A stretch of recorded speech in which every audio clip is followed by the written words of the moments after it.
ಇಲ್ಲ ನಾವು ನಮ್ಮ ಕುಟುಂಬದಲ್ಲಿ ಈಗ ನನ್ನ ಮಗನಿಗೆ ಮುಖ್ಯಮಂತ್ರಿ ಆಗಿ ಅವನಿಗೆ ಕರ್ಕೊಂಬಂದು ವಸೂಲಿ ಮಾಡುವಂತ ಏನಾದರೂ ಬಿಟ್ಟಿದ್ದೀನಿ. ರಾಜಕಾರಣ ಜನ ಬೇಕಾದಾಗ ಅವ್ರು ತೀರ್ಮಾನ ತಗೋತಾರೆ. ಈಗ ಅವರೊಂದು ಮಾತು ಹೇಳಿದ್ದಾರೆ, ದೇವೇಗೌಡರ ಕುಟುಂಬವನ್ನ ಜನ ತಿರಸ್ಕಾರ ಮಾಡಿಬಿಟ್ಟಿದ್ದಾರೆ. ಚುನಾವಣೆಯಲ್ಲಿ ಅವ್ರ ಮಗನಿಗೆ ಸೋಲ್ಸಿದ್ದೀನಿ, ಕುಮಾರಸ್ವಾಮಿ ಮಗನ್ನೇ ಸೋಲ್ಸಿದ್ದೀನಿ, ಜನ ತಿರಸ್ಕಾರ ಮಾಡೋರು ಅವ್ರನ್ನ, ಅವ್ರ ರಾಜಕೀಯ ಮುಗಿದೋಗಿದೆ,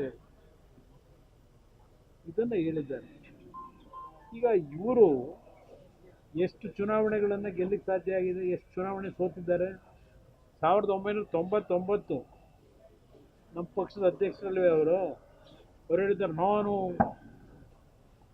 ಜನತಾದಳದಲ್ಲಿದ್ದಾಗ, ಜನತಾದಳದ ಅಧ್ಯಕ್ಷ ಇದ್ದಾಗ 58 ಸೀಟ್ ಗೆದ್ದಿದ್ದೀವಿ, ಇವರೇ ಸೀಟ್ ಗೆದ್ದವ್ರೆ. ಇದನ್ನು ಪದೇ ಪದೇ ಹೇಳ್ತೀರಪ್ಪ. ನೀವು 99ರಲ್ಲಿ ಅಧ್ಯಕ್ಷರಿದ್ದೀರಲ್ಲ, ಆಗ ಎಷ್ಟು ಸೀಟ್ ಗೆಲ್ಲಿಸ್ಕೊಂಬಂದಿದ್ರಿ? ನೀವೇನಾಗಿದ್ರಿ? ಆ ಅನುಗ್ರಹ ಮನೆ ಒಳಗೆ ನೀವು ಮಾದೇವಪ್ಪ ಇಬ್ಬರು ಬಂದು ಅನುಗ್ರಹ ಮನೆಯಲ್ಲಿ ಕಣ್ಣಲ್ಲಿ ನೀರು ಹಾಕೊಂಡು ಅವತ್ತೊಂದು ಬಕೆಟ್ ಇಟ್ಟಿದ್ರೆ ಬಕೆಟ್ ನೀರು ತುಂಬ್ಕೊಂಡ್ಬಿಡೋದೇನೋ ಆ ಕಣ್ಣೀರು.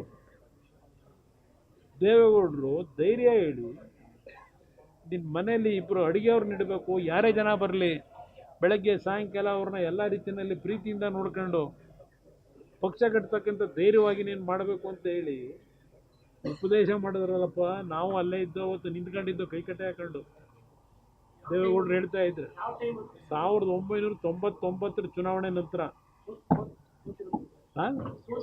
ಸೋತಿರೋ ಟೈಮಲ್ಲಿ ದೇವೇಗೌಡರು ಸೋತಿದ್ರು, ನಾನು ಸೋತಿದ್ದೆ, ರೇವಣ್ಣ ಅವರು ಸೋತಿದ್ರು, ಅವರು ಸೋತಿದ್ರು, ಮಾದೇವಪ್ಪನವರು ಸೋತಿದ್ರು.